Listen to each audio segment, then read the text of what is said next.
Hello, how are you? Happy Wednesday. Did you have a good day? Did you?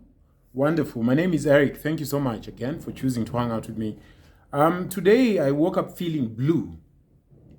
I woke up feeling some type of way about many things. I normally would wake up, maybe put some few notes down, try and do some reading, and then get on with my business. So today I got up and I haven't been on Instagram for a while. So sometimes I find myself fiddling around and seeing what I missed in the time I wasn't on. So I stumbled upon Diamond's page, the musician from Tanzania, Diamond Platinum. And he's doing amazing. He's doing amazing. I saw he's somewhere in America with Swiss Beat and Common and a whole bunch of wonderful global artists. And I thought to myself, good on you, brother. I remember once went for a concert. He was performing in Carnival here in Nairobi, and he was exemplary. He did really well. I mean, he was there for maybe 3 hours, and he went on and on and on. It was very hard, going hard at it, and he kept everybody on their toes dancing. So in my perusing the internet web, I happened upon another chap who was trying to rally people to follow, I think, his colleague. They were trying to get them to 1 million followers. And then the third thing I saw before I got off, I tried to maybe minimize it to 30 minutes because you can really be swept.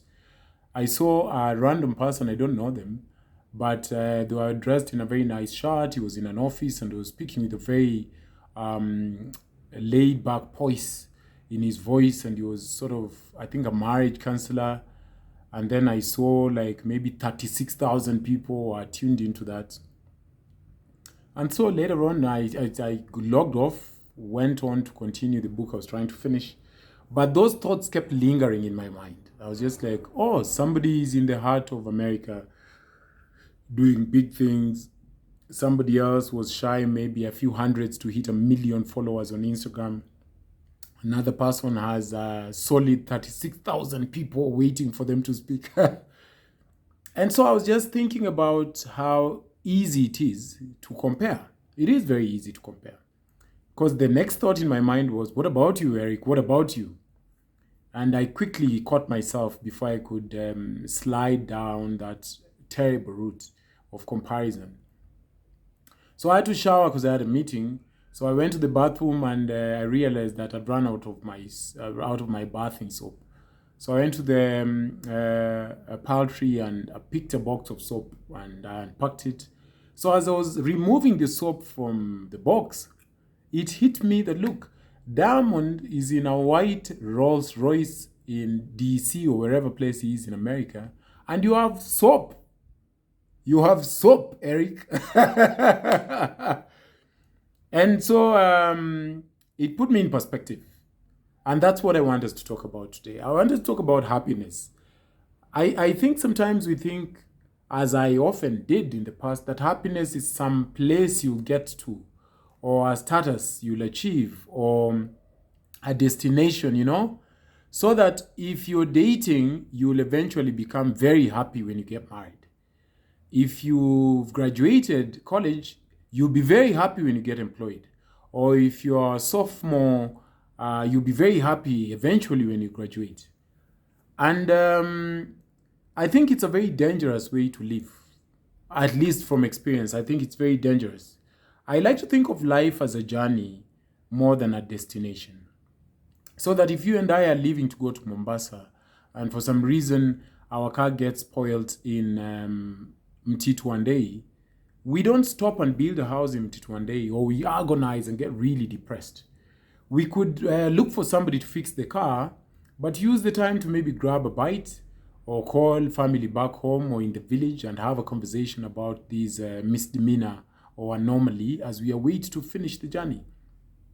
So I thought about happiness a lot in the morning as I was making my way to the meeting I had. Whether it's something that should happen to us, whether it's happenstance or we leave it to happenstance, or if it's something we can aggressively pursue. I also thought about how happiness, I know from experience, is not a place. It's not when something happens to you. It's not when the 6-figure salary happens. I mean, Don't get me wrong, I am not one of those people who glorifies poverty and lack.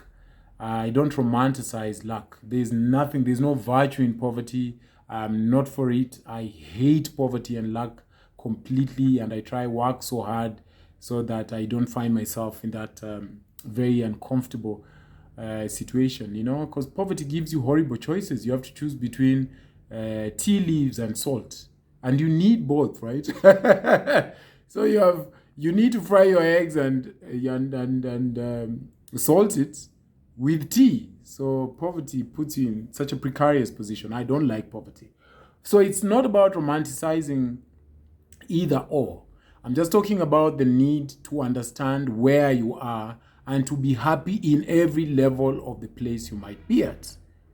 So when I was thinking about having soap and having hot water from the shower, a soap that I like that is scented, it put me in perspective. I was like, this is nice. This is very nice. I'm very happy. And yes, there's nothing wrong with saying, you know what, I'm tired of soap. It's amazing that I have soap, but I also want a white Rolls Royce. Absolutely nothing wrong with it. But I think the danger comes when you abandon every good thing that is happening in your life, the soaps of your life, for the quest of a Rolls Royce. Does that make sense? I just made that up. But you know what I mean. Sometimes the soap in your life is a happy relationship with a boyfriend or girlfriend who says they're not ready for marriage now, but they will be in a year or two. That would be your soap. Other times your soap is that you just have enough money for rent and food. And yes, you desire to go out on vacation, but you can't afford it. That's your soap. Sometimes your soap is an ex-boyfriend who had a very nice banana, which was generous and you liked, but he was very abusive. But now you're holed up with a man with a miniature banana who treats you with respect. That's your soap. That's your soap. You get the drift, right? So I think there's a real danger in postponing happiness for an occasion or a destination. I think happiness should be an everyday pursuit. Everyday pursuit. And happiness also must come with acceptance. I read somewhere somebody said, happiness is accepting where you are, and boy, isn't that true. And so those are some of the thoughts that I've been thinking about. I had to quickly catch myself before I could slide down that pathetic route of self-pity and self-doubt and comparison, right?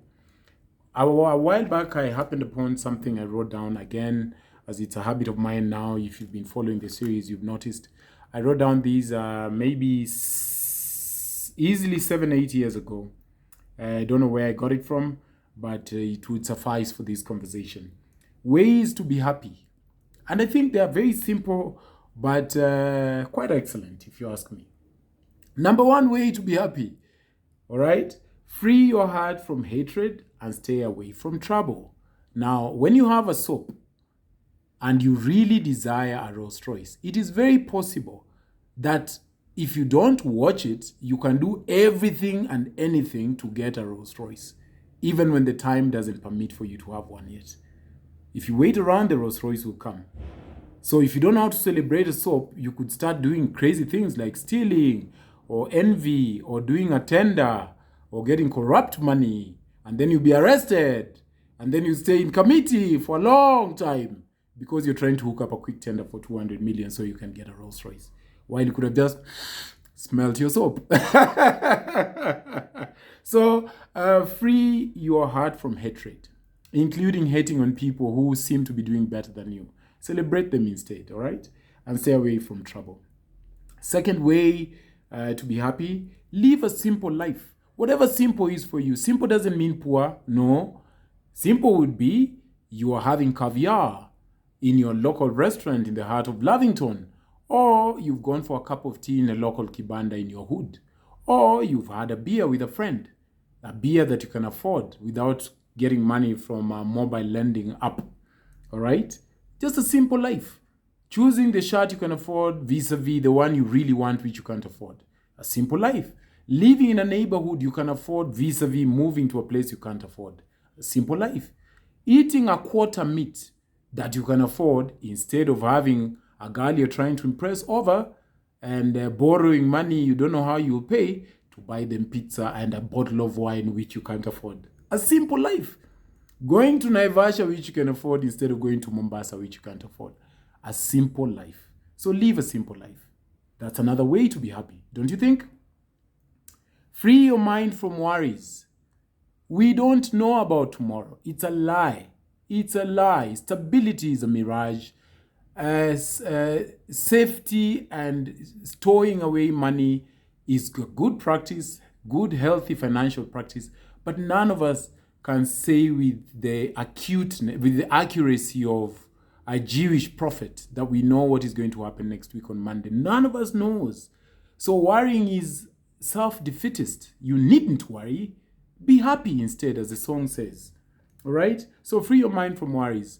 Yes, your kids are teenagers and sometimes you're worried about them. I think you should pray for them instead. Yes, your husband hasn't had a job for a year and it's been tough. But you know what? It's going to come around. Pray for him instead.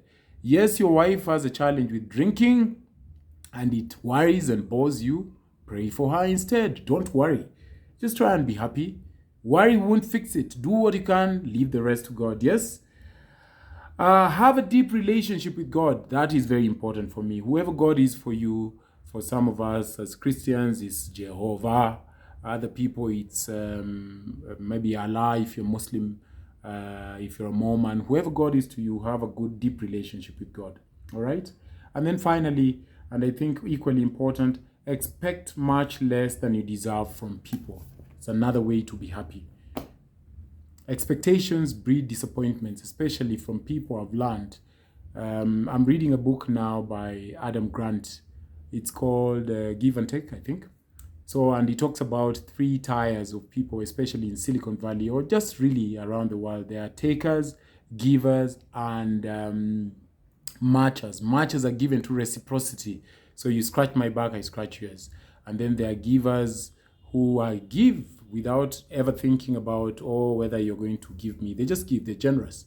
And then there are also takers. And he says that from research, he's a social scientist, or from research, he says a lot of givers end up being happier. They end up being happier because when you give with expectations that you're going to get, oftentimes people disappoint you. All right? So those are some of the things I was speaking to myself about, which I thought to speak to you about as well, in the quest to just avoid comparison. All right? They say comparison is a thief of joy. Indeed it is. Are there ways you stay happy? Is it intentional for you or is it just happenstance? As always, let me know. Good evening.